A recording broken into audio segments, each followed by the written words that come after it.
ನಿಮಗೆ ಈ ಸ್ಟೈಲ್ ಯಾಕೆ ಬಂತು ಅಂತ? ಒಂದು ಯಾವ ಸ್ಟೈಲು? ಕನ್ನಡಕ ಮತ್ತೆ ಟೋಪಿ. ಈ ಸ್ಟೈಲ್ ಅನ್ನೋದು ಇಡೀ ಪ್ರತಿಯೊಬ್ಬನಿಗೂ ಉಂಟು. ಒಬ್ಬ ಬರೀ ಚಡ್ಡಿಲೇ ನಡೀತಾನೆ, ಒಬ್ಬ ಬರೀ ಬನೀಲೇ ನಡೀತಾನೆ, ಒಬ್ಬ ಹಾಫ್ ಚಡ್ಡಿ ಇಟ್ಕೊತಾನೆ. ಇದು ಖುಷಿ ಅಂತ ನಡೀತಾ ಇರುತ್ತೆ. This is the biggest national issue. Vatal Nagaraj ಕರ್ನಾಟಕದಲ್ಲಿ ನಿಮ್ನೆಲ್ಲ ಕಂಡು ಹಿಡಿತಾರೆ. ನಿಮ್ಮನ್ನ ನೋಡಿದ ಕೂಡಲೇ ವಾಟಾಳ್ ನಾಗರಾಜ್ ಅವರು ಆಯ್ತು. ಇನ್ ಕೇಸ್ ಯಾರಾದ್ರೂ ಗೊತ್ತಿಲ್ಲದವರು ಬಂದ್ರೆ ನಿಮ್ಮನ್ನ ಹೋಗತ್ತೆ ಹೇಳ್ತೀನಿ. ಅವ್ನು ಕಂಡು ಹಿಡಿದ್ರೆ ಎಷ್ಟು, ಅವ್ನು ಕಟ್ಕೊಂಡು ನನಗೇನಾಗಬೇಕು? ಅವ್ನು ಯಾವನ ಮೂರ್ಖ ಬಂದು ಕಂಡು ಹಿಡಿಲಿಲ್ಲ ಅಂತಂದ್ರೆ ಅವ್ನು ಮೂರ್ಖ, ನನ್ಗೇನ್ಬೇಕು ಅವ್ನು ಕಟ್ಕೊಂಡು?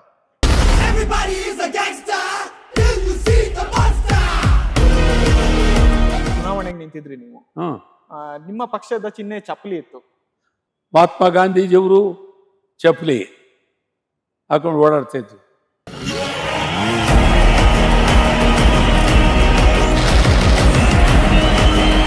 ಏನ್ರಿ ಕಳ್ಳೆಕಾಯಿ ಗುರುತು ಇಟ್ಕೊಂಡಿದ್ದಾರೆ. ಕಳ್ಳೆಕಾಯಿ ಗುರುತು ಅಷ್ಟೇ, ಇವರು ಸೋತು ಬಿಡ್ತಾರೆ ಅಂತ ಅವ್ರಿಗೇನು ಗೊತ್ತು? ಮುಂಡೆ ಮಕ್ಕಳಿಗೆ ಕಡಲೆಕಾಯಿ ನಮ್ಗೆ ಎಷ್ಟು ಜನ ಗೊತ್ತು? ಕಡಲೆಕಾಯಿ ಬೀಜ ಅದು ಭಾಳ ಹೈ ವಿಟಮಿನ್. ಅದನ್ನ ಬೆಳಗ್ಗೆ ಟೈಮು ಅರ್ಧ ಗ್ಲಾಸ್ ರಾತ್ರಿ ನೀರು ಲೂನಿ ಹಾಕ್ಬಿಟ್ಟು ತಗೊಳ್ತಾ ಇದ್ರೆ ಫುಲ್ ಶಕ್ತಿ. ಇವ್ರಿಗೇನು ಗೊತ್ತು ಮುದಿಗಳಿಗೆ? ತಾಜಾ ತಾಜಾ ಕಡಲೆಕಾಯಿ, ತಾಜಾ ತಾಜಾ ಕಡಲೆಕಾಯಿ, ಗರಮ ಗರಂ ಕಡಲೆಕಾಯಿ. ಇಡೀ ಕರ್ನಾಟಕದಲ್ಲಿ ಯಾರು ಏನೇ ಹೇಳಿ ಕನ್ನಡ ವಾಟಾಳ್ ನಾಗರಾಜ್, ವಾಟಾಳ್ ನಾಗರಾಜ್ ಕನ್ನಡ. ದೇಶದಲ್ಲೂ ವಾಟಾಳ್ ನಾಗರಾಜ್. ಮುಂದೆ ಈ ಥರ ಮತ್ತೊಬ್ಬ ಬರ್ತಾನೆ ಅಂತೇಳಿ ನಾನು ಅನ್ಕೊಂಡಿಲ್ಲ, ಅನ್ನೋಕ್ಕೂ ಆಗಲ್ಲ, ಬರೋಕ್ಕೂ ಆಗಲ್ಲ. ಇದು ಸತ್ಯ. ಕನ್ನಡ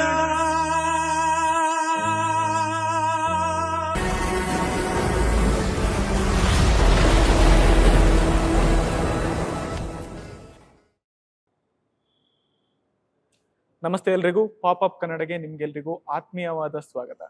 ಸ್ನೇಹಿತರೆ, ಇವತ್ತು ನಮ್ಮ ಜೊತೆ ಒಬ್ರು ಅತಿಥಿ ಇದ್ದಾರೆ. ಅವರ ಪರಿಚಯ ನಾನು ಮಾಡ್ಕೊಡ್ಬೇಕಂತೇನಿಲ್ಲ, ಯಾಕಂದ್ರೆ ಅವ್ರ ಮುಖ ನೋಡಿದಾಗ್ಲೇ ನಿಮ್ಮ ತಲೆಯಲ್ಲಿ ಒಂದು ಚಿತ್ರಣ ಬರುತ್ತೆ. ಬೇರೆ ಯಾರು ಅಲ್ಲ, ನಮ್ಮ ಜೊತೆ ಇದ್ದಾರೆ ಶ್ರೀ ವಾಟಾಳ್ ನಾಗರಾಜ್ ಸರ್ ಅವರು. ಸರ್, ಕಾರ್ಯಕ್ರಮಕ್ಕೆ ಸ್ವಾಗತ. ಮೊದಲನೇದಾಗಿ ನಾನು ನಿಮ್ಗೆ ಧನ್ಯವಾದ ಹೇಳಕ್ ಇಷ್ಟಪಡ್ತೀನಿ. ಯಾಕಂದ್ರೆ ನಮ್ಮ ಕನ್ನಡಿಗರಿಗೆ, ನಮ್ಮ ಕನ್ನಡ ಭಾಷೆಗೆ ಹಾಗೆ ಕನ್ನಡಿಗರಿಗೆ ಅತ್ಯಮೂಲ್ಯ ಕೊಡುಗೆಯನ್ನು ನೀವು ಕೊಟ್ಟಿದ್ದೀರಾ. ಮೊದಲನೇದಾಗಿ ನಿಮ್ಗೆ ಧನ್ಯವಾದ. ವೆರಿ ಗುಡ್, ಬಹಳ ಬಹಳ ಸಂತೋಷ. ಸೊ ಸರ್, ಮೊದಲನೇ ಪ್ರಶ್ನೆ ಎಲ್ಲರ ಇಡೀ ಕರ್ನಾಟಕದ ಜನತೆಯ ತಲೆಯಲ್ಲಿ ಇನ್ನೂ ಕೂಡ ಓಡ್ತಾ ಇರುವಂತ ಪ್ರಶ್ನೆ, ನಿಮಗೆ ಈ ಸ್ಟೈಲ್ ಯಾಕೆ ಬಂತು ಅಂತ? ಒಂದು ಕನ್ನಡಕ ಮತ್ತೆ ಟೋಪಿ. ಯಾಕಂದ್ರೆ ಒಂದು ಕೆಲವರು ಈ ಸ್ಟೈಲ್ ಅನ್ನೋದು ಇಡೀ ಪ್ರತಿಯೊಬ್ಬನಿಗೂ ಉಂಟು, ಯಾರೋ ಒಬ್ಬರು ಬರಲ್ಲ. ಅವ್ರವ್ರದ್ದೇ ಸ್ಟೈಲ್ ಇರುತ್ತೆ, ಪ್ರತಿಯೊಬ್ಬರಿಗೂ ಉಂಟು. ಒಬ್ಬ ಬರೀ ಚಡ್ಡಿಲೇ ನಡೀತಾನೆ, ಒಬ್ಬ ಬರೀ ಬನೀಲೇ ನಡೀತಾನೆ, ಒಬ್ಬ ಹಾಫ್ ಚಡ್ಡಿ ಇಟ್ಕೊತಾನೆ. ಇದು ಖುಷಿ ಅಂತ ನಡೀತಾ ಇರುತ್ತೆ. ಇನ್ನು ಕೆಲವು ಇತ್ತೀಚಿನ ದಿನಗಳಲ್ಲಿ ತಲೆ ಹೆಂಗೆಂಗೋ ಕಟ್ ಮಾಡ್ತಾರೆ. ಒಂದು ಯುರೋಪ್ ಸ್ಟೈಲು, ಒಂದು ಅಮೇರಿಕಾ ಸ್ಟೈಲು, ಒಂದು ಈ ಥರ ಸ್ಟೈಲ್ನಲ್ಲಿ ಕಟ್ ಮಾಡ್ತಾರೆ. ಅವ್ರವ್ರದ್ದು ಪ್ರತಿಯೊಬ್ಬನಿಗೂ ಸ್ವಾತಂತ್ರ್ಯ ಇದೆ, ಯಾವ ರೀತಿ ಅವನು ಉಡುಪು ಹಾಕೊಳ್ಬೇಕು, ಯಾವ ರೀತಿ ಇರಬೇಕು ಏನು ಅನ್ನೋದು ಅವರದೇ ಆದಂಥ ಒಂದು ಚಿಂತನೆಗಳು ಇರ್ತವೆ. ಅದರಿಂದ ಹಾಕೊಳ್ತಾರೆ, ಅದೇನು ತೊಂದರೆ ಅನ್ನಲ್ಲ. ಅಂದ್ರೆ ಈಗ ಒಂದು ಟೋಪಿ ಹಿಡ್ಕೊಂಡು ಹಿಂಗ್ ಮಾಡಿದ್ರೆ ಮೈಕಲ್ ಜಾಕ್ಸನ್ ಅಂತ ಕಂಡುಹಿಡ್ಬಿಡ್ತಾರೆ. ಹಂಗೆ ಒಂದು ಈ ತರ ಕನ್ನಡಕ ಹಾಕಿ ಒಂದು ಟೋಪಿ ಹಾಕಿದ್ರೆ ಇದು ವಾಟಾಳ್ ನಾಗರಾಜ್ ಸರ್ ಸ್ಟೈಲು ಅಂತ, ಅಂದ್ರೆ ಅದು ಅಷ್ಟೊಂದು ಫೇಮಸ್ ಆಗ್ಬಿಟ್ಟಿದೆ ಅಂತ. ಇಲ್ಲ, ಟೋಪಿ ಕನ್ನಡಕದಿಂದ ನನ್ನ ಪರಿಚಯ ಅಲ್ಲ, ನನ್ನ ಹೋರಾಟದಿಂದ ನಾನು ನಡೆಸಿರುವ ಅಮೋಘವಾದಂಥ ಚಳುವಳಿಗಳು ಇನ್ನೊಬ್ಬರು ಕರ್ನಾಟಕದಲ್ಲಿ, ದೇಶದಲ್ಲಿ, ಪ್ರಪಂಚದಲ್ಲಿ ಮಾಡೋಕ್ಕಾಗಿಲ್ಲ. ಅದಕ್ಕಿಂತ ಉನ್ನತವಾಗಿ ಅನೇಕ ಲೆಕ್ಕವಿಲ್ಲದಷ್ಟು ಚಳುವಳಿಗಳು, ವಿನೂತನ ಚಳುವಳಿಗಳು ಎಲ್ಲ ಮಾಡಿದ್ವಿ. ಅದರಿಂದ ಟೋಪಿ ಕನ್ನಡಕದಿಂದಲೇ ಹಿಡೀಲಿ ಅಂತ ಏನು ಹಾಕೊಂಡಿಲ್ಲ. ಹಾಗಾದ್ರೆ ಬರೀ ಟೋಪಿ ಕನ್ನಡಕ ಹಾಕೊಂಡು ಮೌನವಾಗಿ ಕೂತ್ಕೋಬೋದಲ್ಲ, ಹೌದು. ಏನು ಮಾತಾಡದೆ. ಅವಾಗಷ್ಟೇ ಟೋಪಿ ಕನ್ನಡಕ ಹಾಕಿದ್ದಾರೆ ಅಂತ ಹೇಳ್ತಾರೆ. ನಿಜ. ಮತ್ತೆ ವಾಟಾಳ್ ನಾಗರಾಜ್ ಏನು ಬರೀ ಟೋಪಿ ಕನ್ನಡಕವ್ಯಾ? ಇನ್ನೇನು ವಾಟಾಳ್ ನಾಗರಾಜ್ ಅವರು ಈ ರಾಜ್ಯಕ್ಕೆ ದೇಶಕ್ಕೆ ಏನು ಇಲ್ವಾ? ಬರೀ ಟೋಪಿ ಕನ್ನಡಕ. ಅದು ಈಗ ಈ ಟೋಪಿ ಕನ್ನಡಕ ಹಾಕೊಂಡು ಪರಿಚಯ ಯಾಕೆ ಪರಿಚಯ ಇಲ್ಲವೇ ಇಲ್ಲ. ಕರ್ನಾಟಕದ ಇತಿಹಾಸದಲ್ಲಿ ಹೋರಾಟ, ಚಳುವಳಿಗಳು, ಇತಿಹಾಸ ಇವೆಲ್ಲವೂ ನಿರಂತರ ಸುಮಾರು 65-70 ವರ್ಷ ಹೋರಾಟ. ಇದು ಸಾಮಾನ್ಯ ಅಲ್ಲ. ಹೌದು. ಆಗ ಇದು ನಿಮ್ಗೆ ನಾವು ಟೋಪಿ ಹಾಕೊಳ್ಳೋದು ಯಾವಾಗ? ಚಳುವಳಿ ಶುರುವಾದ ಯಾವಾಗ? ಆಗಲೇ ವಿಪರೀತ ಚಳುವಳಿ. ಆವಾಗ ನಾನು 15-16 ವರ್ಷದಲ್ಲಿ ಚಳುವಳಿ ಬಂದಾಗ ನಾನೇ ಲೀಡ್ರು. 15 ವರ್ಷಕ್ಕೆ ಲೀಡ್ರು. 15 ವರ್ಷಕ್ಕೆ ನೀವು ಅಂತ ಬಹುವಚನದಲ್ಲಿ ಇಡೀ ರಾಜ್ಯದ ಜನ ಕೂಗಿದ್ರು, ಕರೆದ್ರು ಪ್ರೀತಿಯಿಂದ. 25 ವರ್ಷಕ್ಕೆ ಅಸೆಂಬ್ಲಿ ಮೆಂಬರ್ ಆದೆ, 21 ಕಾರ್ಪೊರೇಟರ್ ಆದ್ರೆ. ಅವಾಗೇನು ನಾವು ಟೋಪಿ ಕನ್ನಡಕ ಹಾಕಿರಲ್ವಲ್ಲ. ಇವೆಲ್ಲ ಟೋಪಿ ಕನ್ನಡಕ ಅನ್ನೋದಕ್ಕೆ ಹೆಚ್ಚಾಗಿ ಹೋರಾಟದ ಕಿಚ್ಚು, ಪ್ರಾಮಾಣಿಕವಾಗಿ ಹೋರಾಟ ಮಾಡ್ತೀವಲ್ಲ, ಅದ್ರ ಮುಂದೆ ಮತ್ತೊಂದಿಲ್ಲ. ನಾವು ನನ್ನ ಬಹಳ ಅತ್ಯಂತ ಗೌರವ, ಪ್ರೀತಿ, ಮನ್ನಣೆ ಎಲ್ಲವೂ ಈ ನಾಡಿನ ಜನ ಪ್ರತಿನಿತ್ಯ ಪ್ರೀತಿಯಿಂದ ಕಾಣ್ತಾ ಇದ್ದಾರೆ. ನೀವು ಮಾತಾಡೋದು ನೋಡಿದಾಗ ಈಗ ಏನೆಲ್ಲ ಚಳುವಳಿಗಳು, ಒಂದೊಂದು ಚಳುವಳಿಯು ವರ್ಣರಂಜಿತವಾದಂಥ ಚಳುವಳಿಯು, ಒಂದೊಂದು ಚಳುವಳಿಯು ಅದ್ಭುತವಾದಂಥ ಚಳುವಳಿ ಅಂತಂದರೆ ನಿಮಗೆಲ್ಲ ಏನು ಅರ್ಥ ಆಗಿರ್ಬೋದು. ಈ ಯಾವುದೋ ಇದರಿಂದ ಉಡ್ಪಾಕಂಡು ಚಳುವಳಿ ಮಾಡ್ತಾರಿತ್ತಲ್ಲ, ಅಲ್ವೇ ಅಲ್ಲ. ಏನು ಚಳುವಳಿ ಅಂತಂದರೆ ಅದೊಂದು ದೇವರಿದ್ದಾನೋ ಇಲ್ಲೋ ಗೊತ್ತಿಲ್ಲ, ದೇವರ ಮೇಲೆ ಎಷ್ಟೊಂದು ನಮಗೆ ಪ್ರೀತಿ ಅಭಿಮಾನ ಇದೆಯೋ ಅಷ್ಟೇ ಗೌರವ, ಪ್ರೀತಿ, ಅಭಿಮಾನ. ದೇವರು, ಕನ್ನಡ ಅಂತಂದರೆ ದೇವರು, ಚಳುವಳಿ ಅಂದರೆ ದೇವರು.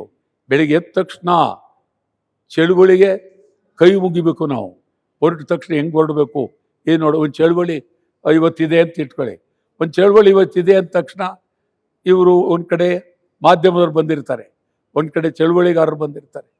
ನಾವು ಬರೋವರೆಗೂ ಮಾಧ್ಯಮದವರು ನಮ್ಮ ಎಲ್ಲರ ಜೊತೆಯಲ್ಲೂ ಇನ್ನೂ ಬರಲಿಲ್ಲ ನಾಯಕ ವಾಟಾಳ್ ನಾಗರಾಜ್ ಬರಲಿಲ್ಲ. ಅವರು ಅಯ್ಯೋ ಮಾಧ್ಯಮದವರು ನಮ್ಮನ್ನ ಅಲ್ಲಿ ಕಾಯ್ತಾ ಇದ್ದಾರೆ, ತೊಂದರೆ ಆಗಿದೆಯಲ್ಲ ಅಂತೇಳಿ ಪ್ರತಿನಿತ್ಯ ನಾವು ಊಟ ತಿಂಡಿ ಮಾಡ್ತಾ ಇರ್ತೀವಿ. ಇನ್ನೊಂದು ಈ ತಿಂಡಿ ಬೇಡ ಬಿಡಪ್ಪ, ಇಷ್ಟೇ ಸಾಕು, ಅರ್ಜೆಂಟ್ ಹೋಗ್ಬೇಕು ನಾವು ಅಂದರೆ. ಚಳುವಳಿ ಅಂದರೆ ಬದ್ಧತೆ, ಪ್ರಾಮಾಣಿಕತೆ, ಪ್ರೀತಿ.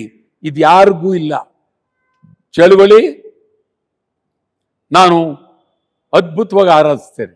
ಒಂದು ಚಳುವಳಿ ಈ ರಾಜ್ಯಕ್ಕಾಗಿ, ನಾಡಿಗಾಗಿ, ನಾಡಿನ ಜನತೆಗೆ ನಾನು ಮಾಡಲೇಬೇಕು. ಅವ್ರಿಗೆ ಅನ್ಯಾಯ ಆದಾಗ ನಿಲ್ಲೇಬೇಕು. ಇಡೀ ಕರ್ನಾಟಕದಲ್ಲಿ ಯಾರು ಏನೇ ಹೇಳಿ, ಕನ್ನಡ ವಾಟಾಳ್ ನಾಗರಾಜ್ ಕನ್ನಡ. ಇದು ನನಗೇನು ಅದರ ಬಗ್ಗೆ ಏನು ಯಾವ ಘನತೆ ಗಾಂಭೀರ್ಯ ಬೇಕೆ. ಕನ್ನಡ ಅಂದರೆ ಅದೇ ಗೌರವ, ವಾಟಾಳ್ ನಾಗರಾಜ್ ಅಂದರೆ ಅದೇ ಗೌರವ. ಅದರಿಂದ ಬಹಳ ಅದ್ಭುತವಾಗಿ ನನಗೆ ಕನ್ನಡದ ಬಗ್ಗೆ ಹೋರಾಟ ಮಾಡಬೇಕು ಅಂತಂದರೆ ಭಾಳ ಖುಷಿ, ಭಾಳ ಸಂತೋಷ, ಭಾಳ ಅಭಿಮಾನ. ದೇವರಷ್ಟೇ ಪ್ರೀತಿಯಿಂದ ಎದ್ದ ಬಿದ್ದ ಅಂತೇಳಿ ಚಳುವಳಿ ಟೈಮ್ ಲೇಟ್ ಆಗೋದ್ರೆ ಮಾಧ್ಯಮದವರೆಲ್ಲ ಹೊರಟೋಗ್ತಾರೆ, ಆ ಮಾಧ್ಯಮ ಹೊರಟೋಗ್ತಾರೆ, ಇವರು ಹೊರಟೋಗ್ತಾರೆ, ಮನಸ್ಸಲ್ಲಿ ಇದು ಮಾಡ್ಕೊಳ್ತಾರೆ, ಸರ್ರಂತ ಹೋಗ್ಬೇಕು, ಸೇರಬೇಕು. ಒಳ್ಳೆ ಚಳುವಳಿ. ಆಮೇಲೆ ಚಳುವಳಿ ಯಾವ ರೂಪ ಮಾಡಬೇಕು, ಏನು ಮಾಡಬೇಕು, ಏನು ಹೇಳಬೇಕು, ಇದೆಲ್ಲ ಹುಡುಗಾಟ ಅಲ್ಲ. ಇದು ಕರ್ನಾಟಕದಲ್ಲಿ ಒಬ್ಬರೇ ಒಬ್ಬರು ದೇಶದಲ್ಲೂ ವಾಟಾಳ್ ನಾಗರಾಜ್. ಮುಂದೆ ಈ ಥರ ಮತ್ತೊಬ್ಬ ಬರ್ತಾನೆ ಅಂತೇಳಿ ನಾನು ಅಂದ್ಕೊಂಡಿಲ್ಲ, ಅನ್ನೋಕ್ಕೂ ಆಗಲ್ಲ, ಬರೋಕ್ಕೂ ಆಗಲ್ಲ. ಇದು ಸತ್ಯ.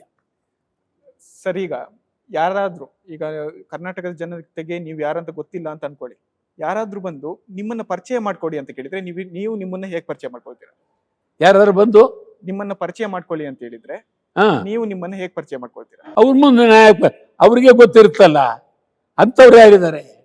ಅಲ್ಲ, ಇನ್ ಕೇಸ್ ಸುಮ್ಮನೆ ಯಾಕೆ ನಾವು ಅದನ್ನ ಇಟ್ಕೊಳ್ಳೋಣ? ಅಂಥವ್ರು ಇಲ್ವೇ ಇಲ್ವಲ್ಲ.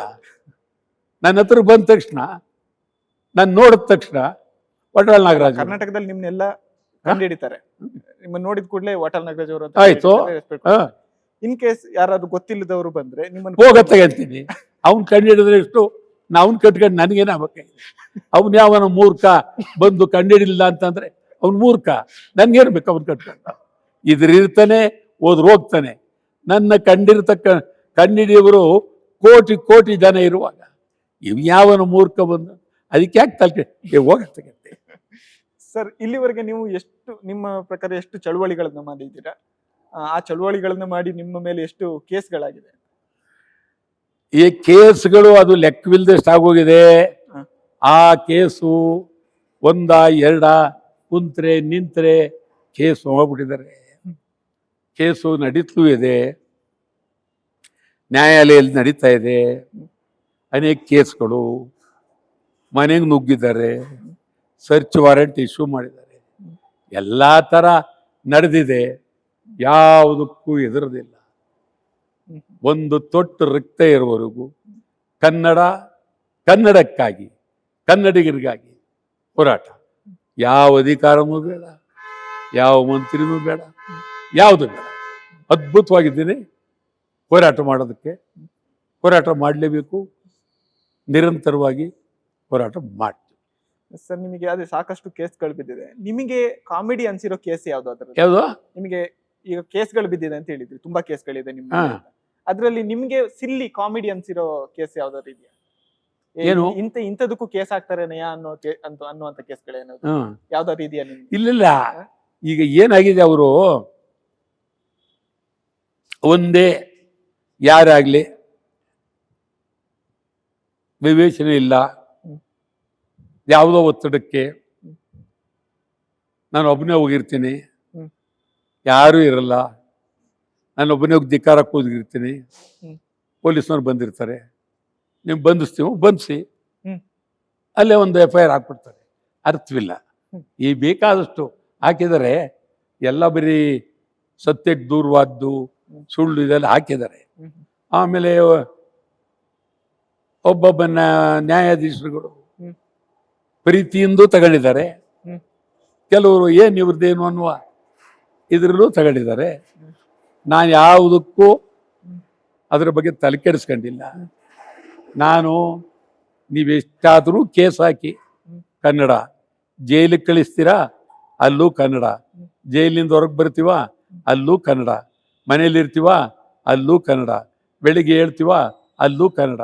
ಯಾವುದಕ್ಕೂ ಎದುರಲ್ಲ, ಯಾವುದಕ್ಕೂ ಬೆದರಲ್ಲ, ಯಾರಿಗೂ ನಾನು ಮಳೆ.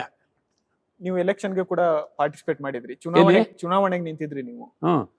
ನಿಮ್ಮ ಪಕ್ಷದ ಚಿಹ್ನೆ ಚಪ್ಪಲಿ ಇತ್ತು.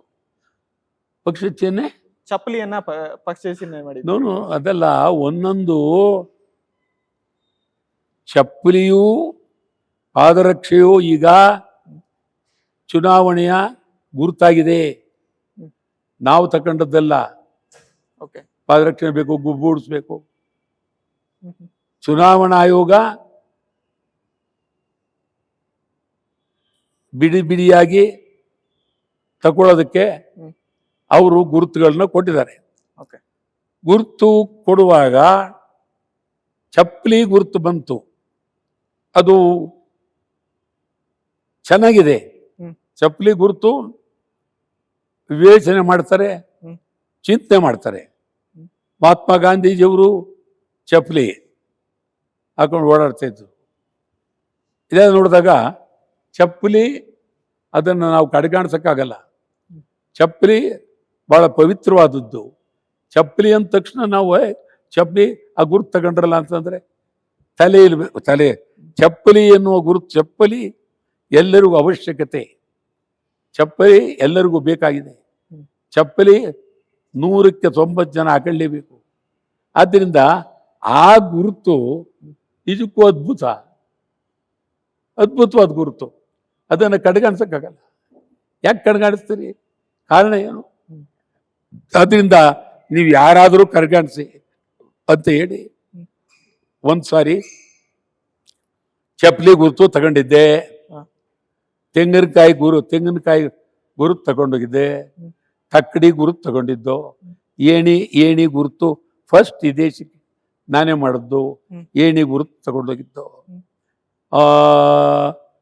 ಇದೆಲ್ಲ ಇದೆ. ಮತ್ತೆ ಇವನ್ ಈಗ ಕಡ್ಲೆಕಾಯಿ ಗುರುತಿದೆ,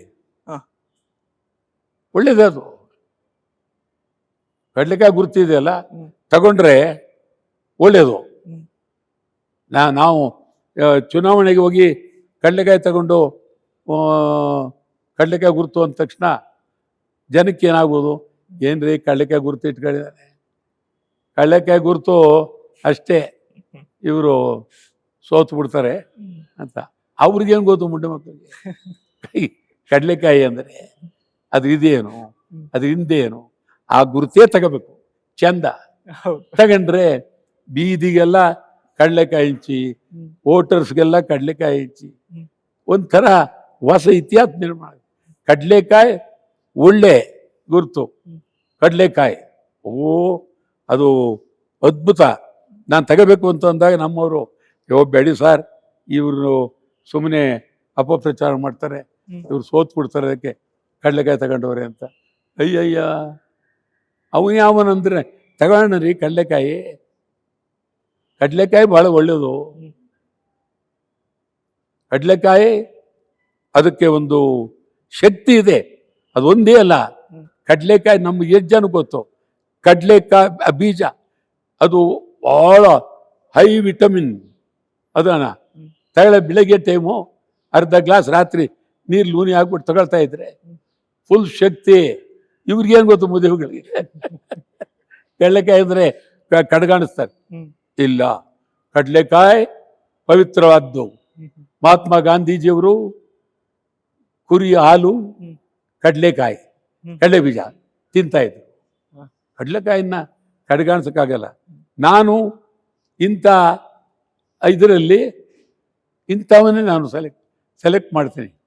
ಕಡ್ಲೆಕಾಯಿ ಬಹಳ ಒಳ್ಳೆಯದು, ಬಹಳ ಅತ್ಯುತ್ತಮವಾದದ್ದು. ಎಲ್ಲ ಇದರಲ್ಲೂ ಒಳ್ಳೆಯದು, ಹಾಡಿಗೂ ಒಳ್ಳೆಯದು. ತಾಜಾ ತಾಜಾ ಕಡ್ಲೆಕಾಯಿ, ಬಡವರ ಬಾದಾಮಿ ಕಡ್ಲೆಕಾಯಿ, ಅದ್ಭುತ ಅದು.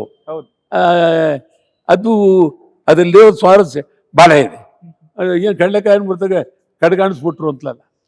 ಅದರಿಂದ ಚಿಹ್ನೆಗಳಲ್ಲಿ ನಾವು ಇಂಥದ್ನೇ ತಗೋಬೇಕು. ಇಂಥದ್ದು ತಗೊಂಡ್ರೆ ಚಂದ.